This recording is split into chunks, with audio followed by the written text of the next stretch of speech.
मर्ज नहीं है जीने में, गुस्सा भरा है सीने में, कुर्सी तेरी छीनेंगे चुनाव के महीने में। क्यों? क्योंकि अपना टाइम आएगा, तू नेता बनकर आया है पर नमस्कार दोस्तों, मेरा नाम है लक्ष्मी प्रताप सिंह। दोस्तों, रिसेंटली अडानी ने अपने पोर्ट्स पर जो पोर्ट चार्जेस हैं उनको 10 गुना ज़्यादा बढ़ा दिया है। इसका मतलब ये है कि जब आप एयर टिकट खरीदते हैं तो आपकी टिकट का जो किराया होता है उसमें बहुत सारे चार्जेस होते हैं जो एयरलाइंस आपसे लेती हैं। उनमें से पोर्ट हैंडलिंग और एयरपोर्ट चार्जेस, बहुत डेवलपमेंट चार्जेस, इस तरह के बहुत सारे चार्जेस हैं जो सम अप होके आखिर में आप टिकट के रूप में पे करते हैं। दोस्तों, आज हम बात करेंगे इन बढ़े हुए चार्जेस के बारे में, इनका आम आदमी की ज़िंदगी पे क्या प्रभाव पड़ने वाला है और इससे भारत के बिजनेस पे क्या प्रभाव पड़ने वाला है। दोस्तों, सबसे पहले आपको बता देता हूं कि अडानी ग्रुप इंडिया में अभी तक 6 एयरपोर्ट को लीज पे ले चुका है। हालांकि कुछ दिन पहले एक और जानकारी आई थी कि अडानी ने जो एयरपोर्ट्स लिए हैं वो एक ही कंपनी को इतने सारे एयरपोर्ट्स एक साथ नहीं दिए जा सकते, ये एक लॉ के अगेंस्ट था, ये भी बातें आई थी। उसके बाद एक और इम्पॉर्टेंट चीज़ है, जब अडानी को पेमेंट करना था इन एयरपोर्ट्स के लिए सरकार को गिवन टाइम में, तो उन्होंने फोर्स मेजॉर यानी कि एक्ट ऑफ गॉड का बहाना दिया था। आपने ओ माई गॉड फिल्म देखी होगी तो फोर्स मेजॉर आप जानते हैं। उन्होंने कैलामिटी यानी कि इस पेंडेमिक का बहाना दिया कि जिसकी वजह से वो टाइम पे पेमेंट नहीं कर सकते हैं, यानी कि अडानी के पास पैसा नहीं था सरकार को देने के लिए। लेकिन उसके तुरंत बाद, ये घटना है जून में उन्होंने और टाइम मांगा कि हमें और टाइम दिया जाए, हमारे पास तो पैसा ही नहीं है। लेकिन तुरंत उसके बाद सितंबर में यानी कि सितंबर 2020 को उन्होंने मुंबई एयरपोर्ट खरीद लिया और उसके लिए यानी कि लीज पे ले लिया और उसके लिए उनके पास पैसा था। ध्यान दीजिए, अडानी इस पूरे बिजनेस में सिर्फ मुनाफा मेकिंग के लिए है। ध्यान दीजिएगा, वो हर डिसीजंस मुनाफे को देखकर ले रहे हैं। उनका भारत की इकोनॉमी, देश की जेब पे क्या प्रभाव पड़ेगा, इन सबसे कोई लेना देना नहीं है। ये बात आप पहले समझ लीजिए। अब बात करते हैं कि एयरपोर्ट टैरिफ जो बढ़ाए गए हैं, ये कॉरपोरेट जो जेट्स हैं उन पे बढ़ाए गए हैं, फ्लाइटर्स पे बढ़ाए गए हैं। कहा गया है कि अभी बाकियों पे नहीं, उनको धीरे धीरे बढ़ाया जाएगा। अभी कुछ एक एयरपोर्ट्स के लिए ये नियम आया है, ये इंक्रीमेंट आया है। धीरे धीरे ये बाकी एयरपोर्ट्स पे भी लागू किया जाएगा। जिन पे बढ़ाया गया है उन एयरपोर्ट्स में लखनऊ एयरपोर्ट भी आता है। अब दोस्तों, मज़ेदार बात यह है कि जो कॉरपोरेट फ्लाइट्स हैं या जेट्स हैं या जो बिजनेस के लिए जो फ्लाइट्स ऑपरेट करती हैं, इस तरह की चीज़ें लखनऊ में नहीं हैं। अगर ये मुंबई में बढ़ाया जाता तो समझ आता, क्योंकि वहाँ पे ज़्यादातर बिजनेसेस हैं, बड़े बड़े उद्योगपति अपने प्राइवेट जेट्स को यूज़ करते हैं उस एयरपोर्ट पे और आते हैं। लेकिन लखनऊ में ऐसा नहीं है। लखनऊ में बढ़ाने का कारण ये है कि अगले साल चुनाव आने वाले हैं। वहाँ पे जो अपोजिशन पार्टियां हैं उनके नेता जो हैं वो प्रचार करने के लिए और आने जाने के लिए एयरपोर्ट का प्राइवेट जेट्स वगैरह का प्रयोग करेंगे। और अमित शाह भी जेट का यूज़ करेंगे, लेकिन वो भारत सरकार के एयरक्राफ्ट यूज़ करते हैं, उन पर ये कानून लागू नहीं होते हैं। तो सीधी सी बात है कि ये जो टैरिफ बढ़ाए गए हैं उनका एक सबसे पहला मुद्दा ये है कि वो लखनऊ में बढ़ाया और अगले वाले चुनावों को देखते हुए बढ़ाया, ताकि वो इनसे वो एक्स्ट्रा पैसा ले सकें, एक तरीके से परेशान कर सकें। दूसरी चीज़, इनका भारत की आम जनमानस और इकोनॉमी और बिजनेसेस, इन पे क्या प्रभाव पड़ने वाला है। आम आदमी के लिए अब एयर ट्रेवल उनकी पहुंच से बाहर होने वाला है।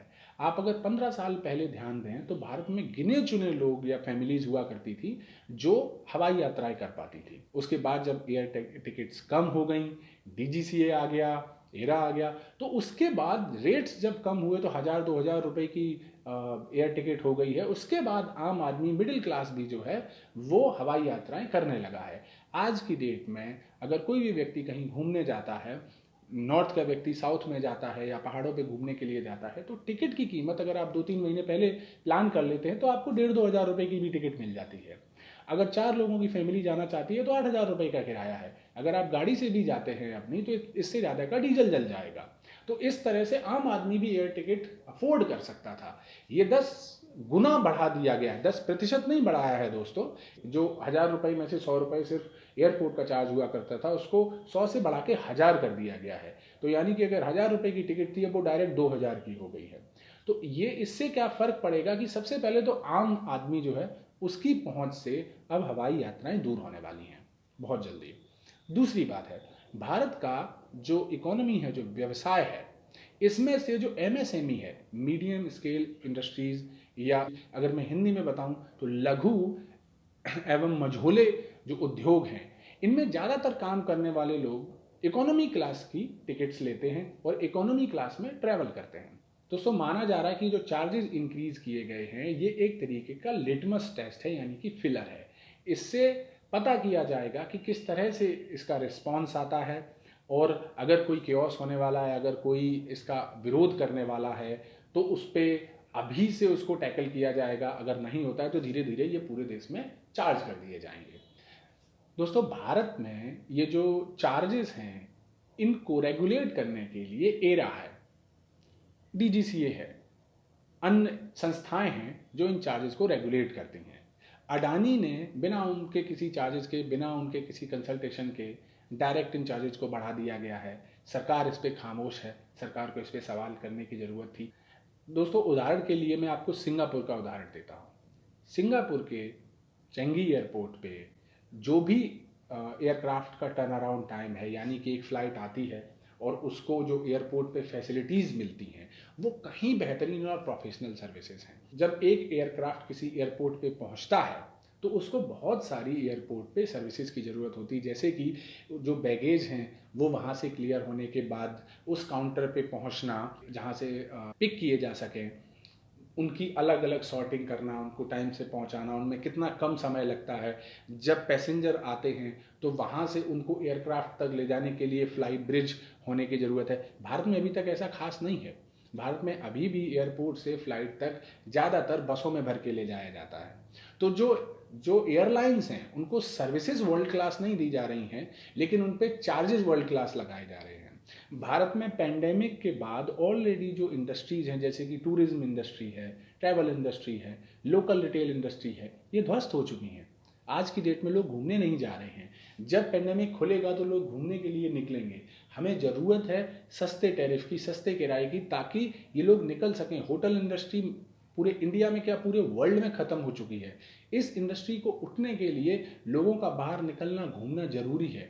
अगर हम जाने के लिए ट्रैवलिंग को इतना महंगा कर देंगे तो पूरा होटल इंडस्ट्री, पूरा लोकल रिटेल इंडस्ट्री बहुत समय ले लेगा उठने के लिए, बल्कि एक तरीके से मैं कहूँ कि रुक जाएगा।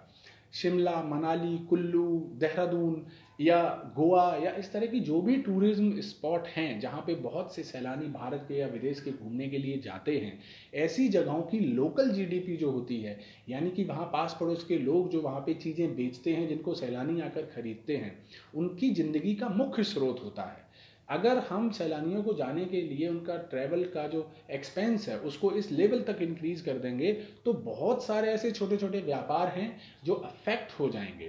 प्लस जो मीडियम साइज इंडस्ट्रीज हैं, जो मझोले बिजनेस हैं, उनमें बहुत बड़ा असर पड़ने वाला है। कोई भी सरकार, कोई भी समझदार सरकार कभी भी ऐसा डिसीजन पेंडेमिक के जस्ट बाद नहीं लेगी। जब अडानी को एयरपोर्ट्स दिए गए तो उनको कानून तोड़कर एयरपोर्ट दिए गए। उसके बाद जब उनसे पैसा लेने की बारी थी तो उन्होंने समय लिया, जो उनको समय दिया गया। उन्होंने कोरोना का बहाना दिया कि कोरोना की वजह से पैसे ही नहीं है उनके पास। उसके बाद तुरंत बाद उन्होंने एक और एयरपोर्ट खरीद लिया, क्योंकि ये जो पब्लिक सेक्टर बैंक्स हैं, ये बैंक्स उनको पैसा देने के लिए राजी हैं। और अंततः कोरोना में ही उन्होंने चार्जेस बढ़ा दिए। भारत सरकार ये ध्यान नहीं दे रही है कि अगर अडानी को जब पे करने की बारी है उन एयरपोर्ट्स के लिए, तब तो कोरोना का बहाना दिया जा रहा है, और उसके बाद जब आम लोगों को उसमें ट्रैवल करने की बात आती है तो अडानी एयरपोर्ट चार्जेस बढ़ा देता है। और उसके लिए लोगों के लिए कोरोना नहीं है क्या? क्या उनकी आमदनी कम नहीं हुई है? क्या उनके पास पैसे का पेड़ लगा हुआ है जहां से वो पैसे लेके आ जाएंगे और एयर ट्रैवल कर लेंगे? इस पर सोचने की ज़रूरत है दोस्तों। मैं कोशिश करूंगा इस चैनल पे हर रात 9 बजे एक वीडियो अपलोड करूं, और अगर आपको पसंद आए तो इसे अपने दोस्तों में व्हाट्सएप पे, फेसबुक पे शेयर कीजिएगा। इस चैनल को सब्सक्राइब कर लीजिए। मैं कोशिश करूंगा ऐसे मुद्दे जिन पे कम बात होती है मीडिया में, मैं उन पे बात करूं, उनके बारे में जानकारियां इकट्ठी करूं, और उन पे एक ओपिनियन भी आपको दूं, एक एनालिसिस भी आपको दूं कि ये जो न्यूज़ है इसका आम आदमी की ज़िंदगी पे आखिर क्या प्रभाव पड़ने वाला है। नमस्कार, शुक्रिया, जय हिंद।